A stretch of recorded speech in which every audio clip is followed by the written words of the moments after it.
So, yeah, here for a little bit.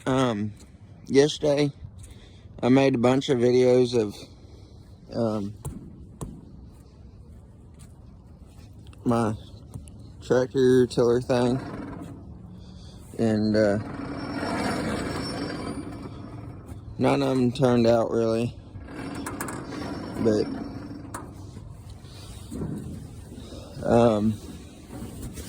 I want to go over my tractor a little bit.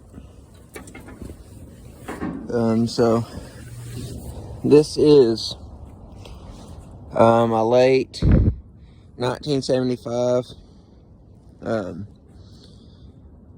International 966 farmall.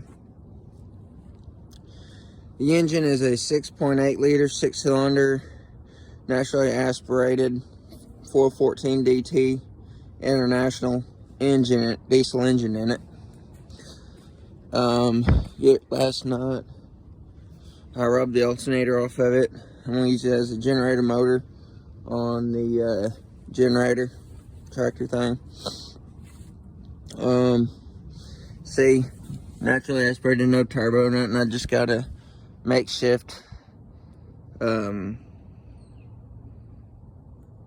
little exhaust just for looks. It's got some weights on it. It's got a transmission cooler, hydraulic oil cooler, transmission cooler, whatever you want to call it.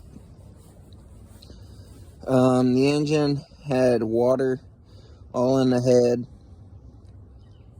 When we took it apart, we took the manifold, exhaust manifold, and this intake manifold off, and it was all full of water. So I'm gonna have to rebuild this engine, or I'm gonna put an 0359 Cummins in it. So yeah, this tractor was given to me after a hay job.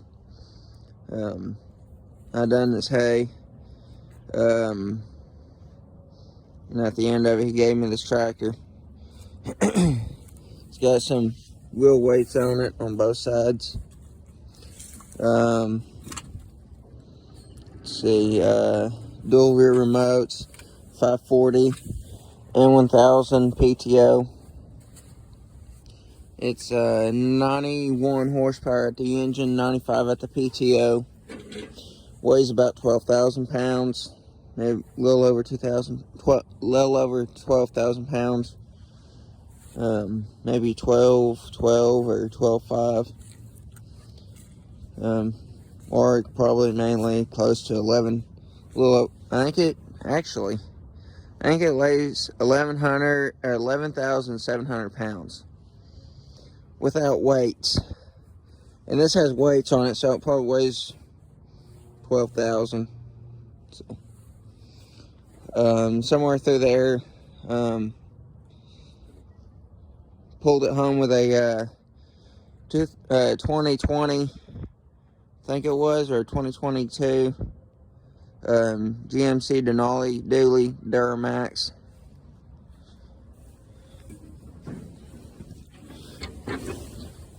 Pulled it home just fine. We had a gooseneck trailer. It's a little wet. It's raining out here, but or was.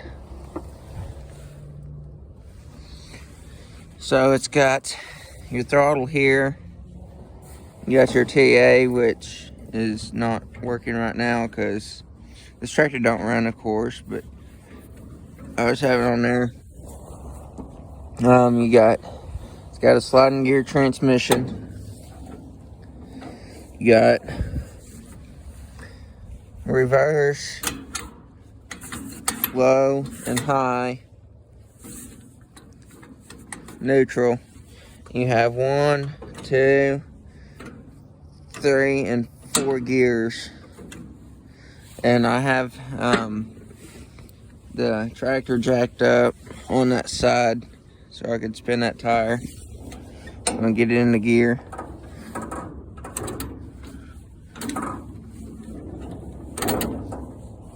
I'm gonna let off the clutch, spin the tire,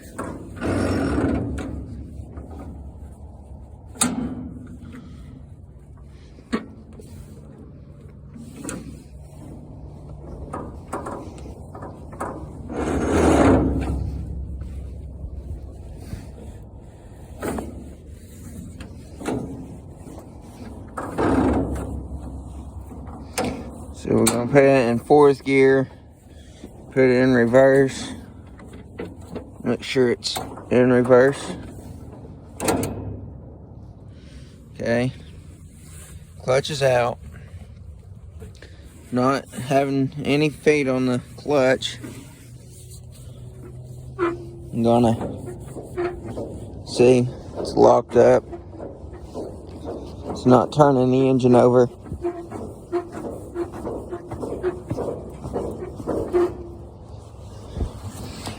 The clutch is good. Oh no, I'm all wet. Clutch is good, so reverse and fourth, clutch in, it spins. We want to let the clutch out.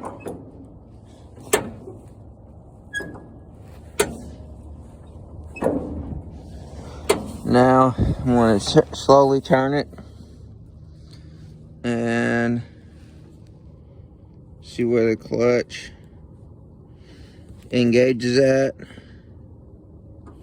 Right there. It's about half clutch. Well, it let off about right there where it engaged roughly. Let's see. Yep.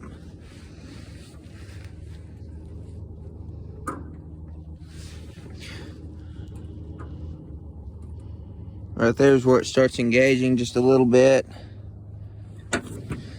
So we're good on clutch material for now.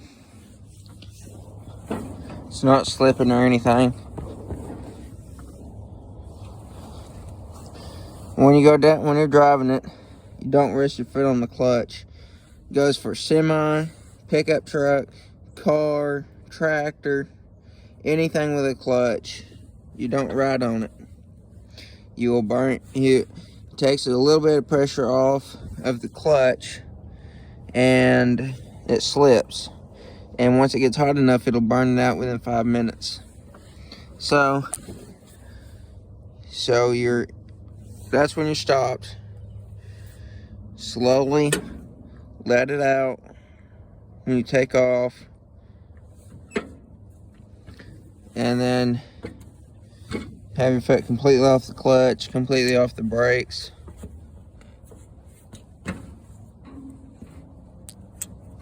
Spring's not hooked up on that, and the brakes are not even on here. Anyway, that is a TA torque amplifier. It's got a torque amplifier transmission.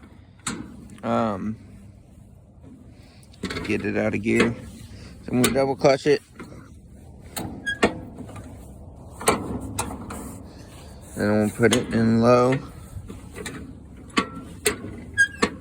Come on, get in gear. I can't double clutch it now. Too much to take a video of, but alright. I'm gonna shove the clutch in, put that in neutral.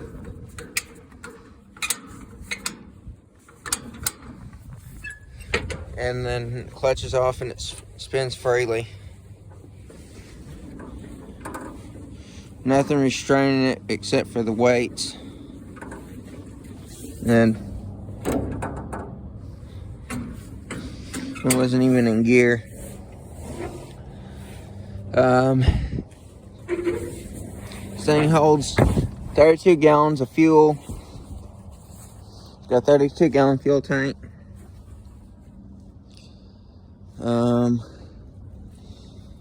That's about it. Power steering. It's got a canopy on it from the factory. Some IH weights. That one's the only one that says IH on it. It says it on both sides. So yeah, the engine's also full of water. It's got a nice little toolbox right here. I got the brake part, all the brake parts in here. As you can see, no brakes. I took them out. Nope, it was leaking. The O-rings were bad in it. So yeah, that's pretty much it. Drawbars pull the baler a lot. It used to be a tractor farm down in the bottom's way back there. Down there in the bottom's a farm field. Where it's brand new. I'm the third owner of it. And the last owner pulled a hay baler with it. Hasn't ran in like seven or 8 years now. So yeah, it's been sitting for quite a while. She's not in bad shape, but she's not in good shape either. It's in better shape than most. Most of them got a front grill missing. It's all rusty. This got a little bit of paint fade. Just a little bit of rust, but it ain't bad. Yep. Good old International. See you in the next video.